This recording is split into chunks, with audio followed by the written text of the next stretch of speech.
Have you ever read the Russian word хорошо and thought why Russians say хорошо instead?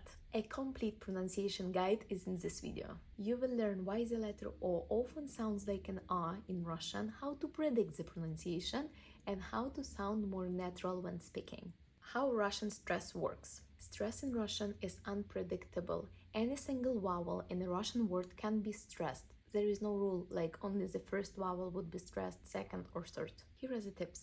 The stressed vowel is always longer and louder. Unstressed vowels are shorter and softer. Always try to learn the word with its stress. Don't memorize words, memorize how it sounds. Practice drill muka, muka, замок, замок, пара, пора, писать, писать. Main rule. O sounds like A when it is unstressed. O sounds like O when it is stressed. O sounds like A when it is unstressed. Молоко. Last O is stressed, other became A. Город. Second O is unstressed, pronounced as a A. Дорога. Second O is stressed, first one we pronounced as a. Автобус. Middle O is stressed, pronounced as a O. Собака. O is unstressed, pronounced as a A.